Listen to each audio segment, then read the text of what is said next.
আমি ভাইজিদ মৃত্যুবরণ করতে যতটুকু দেরি, আমার এই দামি পাঞ্জাবির কাপড় আমার শরীরে দেওয়া হবে না, আমার মাথার টুপিটা মাথা থেকে খুলে নেওয়া হবে, আমার পাজামাটা দেওয়া হবে না, আমার দামি লুঙ্গিটাও দেওয়া হবে না, জুতা দেওয়া হবে না, আমার শরীর থেকে খুলতে খুলতে ল্যাংটা বানিয়ে ফেলা হবে, আমার শরীরে সর্বোচ্চ 3 টুকরা কাপড় দেওয়া হবে। এরপর আমাকে খাটিয়ার ভিতরে ওঠানো হবে। উঠানোর পরে আমার কলিজার টুকরা সন্তানের আমার আপনজনেরা কাঁধে করে নিয়ে আমার কবর দেশে নিবে। কবরের ভিতরে শোয়ানো হবে।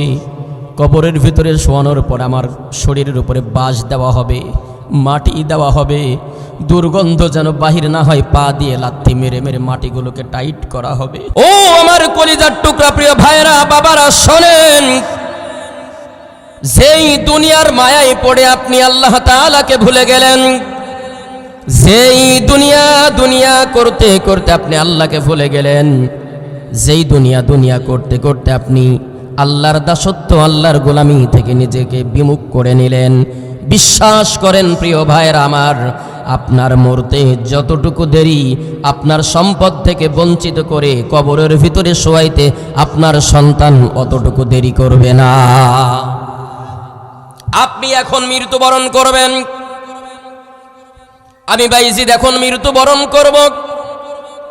এই নীলফামারী শহর থেকে যখন আমার চুয়াডাঙ্গাতে ফোন দেওয়া হবে, আমার মা, আমার বাবা কিংবা আমার স্ত্রীর কাছে যখন ফোন দেওয়া হবে, আমার লাশটা আমার বাসায় পৌঁছানোর পূর্বে আমার মা ডাক দিয়ে বলবে আমার সন্তান মৃত্যুবরণ করেছে, আমার বাবা ডাক দিয়ে বলবে আমার কলিজার টুকরা একমাত্র সন্তান ছেলেটা মৃত্যুবরণ করেছে।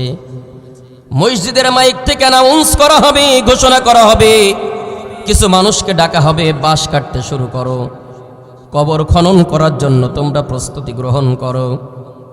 হজ করে ফিরলাম কিংবা উমরা করে ফিরলাম, ইহরামের কাপড়টা আমার মা চোখ মুছতে মুছতে ইহরামের কাপড়টা বাহির করে দিবে, আমার স্ত্রী ইহরামের কাপড়টা বাহির করে দিবে, এটা দিয়ে কাফন পরিয়ে তাকে কবরস্থ করা হবে। বিশ্বাস করেন প্রিয় ভাইয়ের আমার মা, আপনার মা, আমার বাবা, আপনার বাবা কিংবা আমাদের স্ত্রীগুলো একটা বারের জন্য বলবেন আগে লাশটা বাসায় ফিরে আসুক।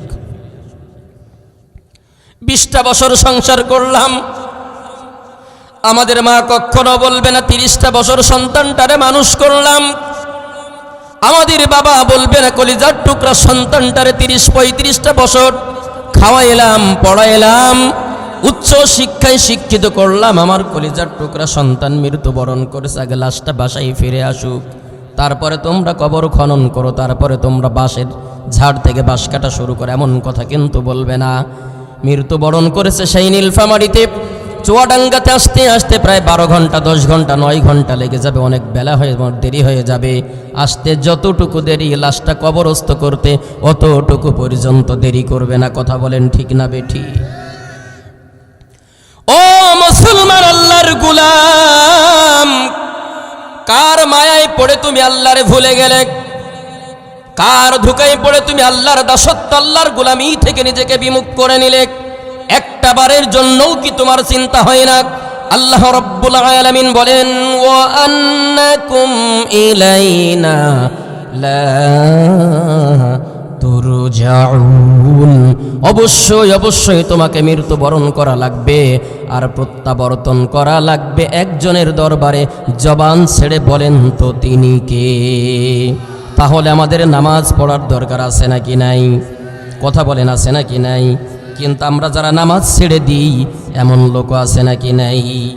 ফজরের ক্ষণ গেল পড়নি নামাজ, জোহরেও ডুবেছিলে নিয়ে শত কাজ, হেলাই খেলাই গেল আছরের কাল, মাগরিবেও পড়লে না নামাজির সাজ। ফজরের ক্ষণ গেল পড়নি নামাজ, জোহরেও ডুবেছিলে নিয়ে শত কাজ, হেলাই খেলাই গেল আছরের কাল, মাগরিবেও পড়লে না নামাজির সাজ।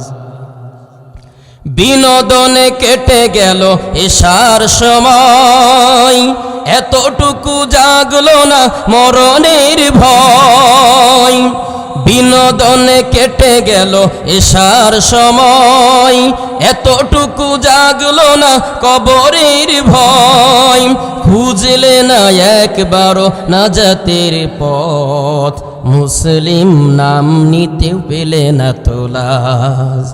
ফজরের ক্ষণ গেল পড়নি নামাজ, জোহরেও ডুবেছিলে নিয়ে শত কাজ। হেলাই খেলাই গেল আছরের কাল, মাগরিবেও পড়লে না নামাজির সাজ। কথা বলেন ঠিক না বেঠি? এজন্য প্রিয় বন্ধুগণ আমার, জাহান্নামী মানুষগুলো যখন জান্নাতি ব্যক্তিরা প্রশ্ন করবে তোমরা কেন জাহান্নামে আসলে, ওই জাহান্নামী মানুষগুলো প্রথম নাম্বার কারণ হিসাবে যেটা বর্ণনা করবে, তারা বলবে ক্বালু লাম নাকু মিনাল মুসাল্লিন। বন্ধু, দুনিয়ার বুকে তোমরা নামাজি ছিলা, আর আমরা দুনিয়ার বুকে নামাজ পড়তাম না, আল্লাহর দাসত্ব করতাম না, আল্লাহর গোলামি করতাম না, এই কারণে আজকে আমরা জাহান্নামের কাতারে শামিল হয়ে গেছি। প্রিয় বন্ধুগণ আমার, একটা উদাহরণ দিলে আপনারা বুঝতে পারবেন। ধরে নেন আপনাদের নীলফামারী শহরের সব থেকে ধনাঢ্য ব্যক্তি, শিল্পপতি একজন ব্যক্তি মৃত্যুবরণ করেছে। তার পরিবারটা কত সুন্দর করে সাজানো হলো। প্রিয়তমা স্ত্রীকে নিয়ে নীলফামারীর মেইন শহরে গেল। সেখানে যাওয়ার পরে দামি দামি টাইলস মার্বেলগুলো নিয়ে 5 তলা বিল্ডিংটা সুন্দর করে সাজাইলেন। প্রিয়তমা স্ত্রী ডাক দিয়ে বলতেছে, প্রাণের স্বামী, এই মার্বেল এই টাইলসটা দিলে আমার রুমটা বড় সুন্দর হবে। টাইলস কমপ্লিট করা হলো। এমন একটা খাট যদি আমরা লাগাইতে পারি রুমটা বড় সুন্দর মানাবে। এয়ার কন্ডিশন লাগাইতে হবে, এসি লাগাইতে হবে, শিমুল তোলার বালিশ খাটে দিতে হবে, ঘাড়ের নিচে দিলে যেন ব্যথা না লাগে। এত সুন্দর করে সাজানো হলো।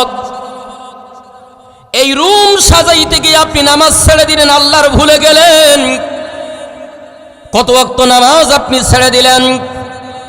পর্দার আড়ালের সম্মানিত মা এবং বোনেরা, বিশেষ করে আপনাদের দৃষ্টি আকর্ষণ করি, গভীর মনোযোগ সহকারে শুনবেন, গভীর মনোযোগ সহকারে শ্রবণ করবেন। মায়ের আমার, বুড়া বাবার আমার, যুবক ভাইয়ের আমার, একটু শোনেন। আমার ওই মা যেদিন মৃত্যুবরণ করবেন, একটা বিষয় মনে রাখবেন, ওই মা যেদিন শ্বশুর বাড়িতে আসলেন, কত সুন্দর করে লাল বেনারসি শাড়ি পরে তাকে আনা হলো, জুয়েলারি পরানো হলো, কত সুন্দর করে নতুন বধূ সাজিয়ে তার রুমে ওই শ্বশুর বাড়িতে আগমন জানানো হলো, ওয়েলকাম জানানো হলো, স্বাগত জানানো হলো। ও আমার মা, ও আমার ভাবি, ও আমার বোন, আমার কলিজার টুকরা পরম শ্রদ্ধা মা এবং বোনেরা শোনেন, যেদিন আপনি মৃত্যুবরণ করবেন, ওই 5 তলার বিল্ডিং থেকে আপনাকে সেকেন্ডের ভিতরে নিচে নামানো হবে। আপনার দামি একটা খাটে শোয়ানো হবে না। আপনার ঘাড়ে ব্যথা লাগবে, আপনার সন্তান এই চিন্তা করে আপনার ব্যবহারের শিমুল তোলার বালিশটা আপনার ঘাড়ের নিচে দিবে না। আপনাকে বাড়ির আশেপাশে পরিত্যক্তা যে চৌকি, যে খাট যেটা ছিল সেটাকে আপনার রাখা হবে। আপনার মাথার নিচে শিমুল তোলার বালিশের পরিবর্তে সর্বোচ্চ ছেঁড়া 2টা কাপড়, পুরাতন কাপড় মাথার নিচে ভাঁজ করে দিবে। ও মা, গোসলের যখন সময় হবে, আপনার শরীর থেকে দামি 3 পিস দামি শাড়িটা আস্তে আস্তে খুলে নেওয়া হবে। আপনার কানের দুলটা খুলে নেওয়া হবে, আপনার নাকের ফুলটা খুলে নেওয়া হবে, আপনার গলার চেনটা খুলে নেওয়া হবে, হাতের বালাটা খুলে নেওয়া হবে, আর যত গহনা গাঁটি আছে সবগুলো খুলে নেওয়া হবে। ও মা, খুলতে খুলতে আপনার শরীরের পোশাকটাও খুলে নেওয়া হবে, আপনার ন্যাংটা বানিয়ে ফেলা হবে। এত দামি দামি শাড়ি, দামি দামি 3 পিস কিচ্ছু আপনার সাথে দেওয়া হবে না। সর্বোচ্চ বাজারের সাদা কাপড় যেটা থাকবে 5 টুকরা আপনারে পরানো হবে। আমি ভাইজিৎ মৃত্যুবরণ করতে যতটুকু দেরি, আমার এই দামি পাঞ্জাবির কাপড় আমার শরীরে দেওয়া হবে না। আমার মাথার টুপিটা মাথা থেকে খুলে নেওয়া হবে, আমার পাজামাটা দেওয়া হবে না, আমার দামি লুঙ্গিটাও দেওয়া হবে না, জুতা দেওয়া হবে না। আমার শরীর থেকে খুলতে খুলতে ল্যাংটা বানিয়ে ফেলা হবে। আমার শরীরে সর্বোচ্চ 3 টুকরা কাপড় দেওয়া হবে। এরপর আমাকে খাটিয়ার ভিতরে ওঠানো হবে। উঠানোর পরে আমার কলিজার টুকরা সন্তানের আমার আপনজনেরা কাঁধে করে নিয়ে আমার কবর দেশে নিবে। কবরের ভিতরে শোয়ানো হবে। কবরের ভিতরে শোয়ানোর পর আমার শরীরের উপরে বাঁশ দেওয়া হবে, মাটি দেওয়া হবে, দুর্গন্ধ যেন বাহির না হয়, পা দিয়ে লাথি মেরে মেরে মাটিগুলোকে টাইট করা হবে।